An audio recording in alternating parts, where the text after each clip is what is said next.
prices in Sacramento? I'm sorry. What are the determinants of housing prices in California counties during 2010? So that's your question.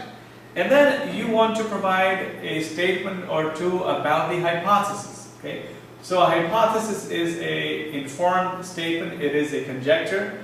It's a statement about the real world. And so you have to really think about how you're going to present the hypothesis. And so you want to write down the null hypothesis, the alternate hypothesis.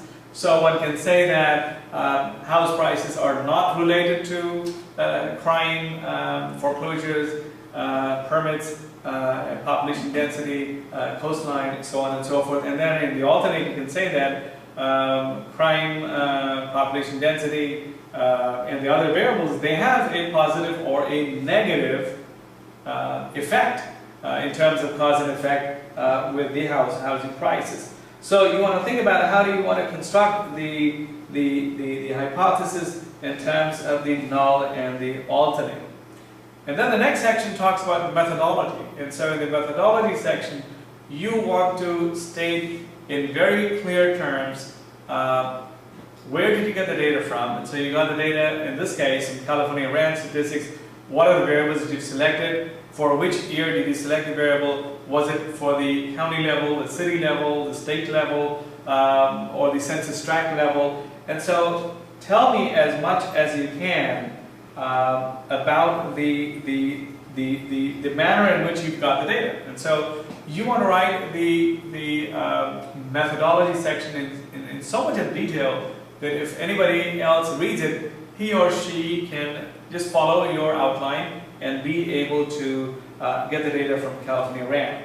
Okay, so you can also mention that the following is a dependent variable. Perhaps in a little box you can show this is the dependent variable that you plan to select, and these are the independent variables for which you have collected the data. And then in this section, you also want to write down the model. And so the two models that you're going to run later on. And so specify the model just the way I specify the model in the quiz questions. So I tell you what model to run. And so write down the model. I think at this point you should perhaps start to use the equation editor in the Word document, which allows you to write the equation and some of the terms, the coefficients and the variables and the dependent variable and the independent variable correctly. Okay. So in the methodology, you're also going to say that you are going to run two models: the simple model, the modified model that contains the lag and the dummy, or lag and dummy both, or any one of them. After the methodology section, the second last section is the analysis section.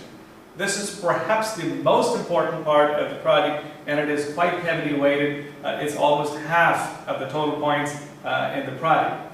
And so I read all of the sections in your project, but I pay particular attention to the analysis portion. And so make sure that you are providing an interpretation of the R-squared, the intercept term, the slope term, the p-value analysis, the hypothesis test that we have been talking about for several weeks. And then do it twice, both for the basic model and the modified model. And in the conclusion section, tell me what have you learned. The question that you posed at the beginning of the project, what is the answer that you are proposing to that question? What is it that we've learned? And so you can very succinctly, in very simple words or few lines, you state that perhaps population density, crime, coastline, dummy coastline, these are the three variables that were determined to be statistically significant. Talk about the relationship in terms of the slope. What happens if crime goes up by 1 unit? How does that impact the housing prices?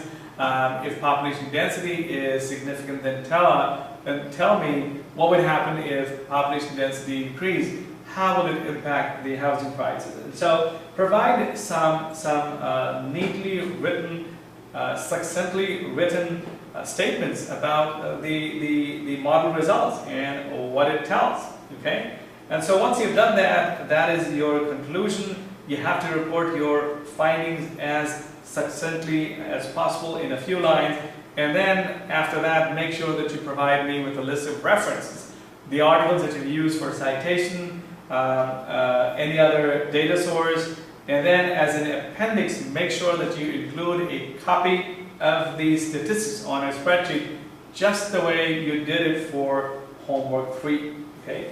And so hopefully this video discussion on how to implement the product is going to be helpful. If you have any questions, you can always ask me during my office hours or set up an appointment, and I would be most willing to help you in doing a good job as far as this project is concerned. Okay? See you next week.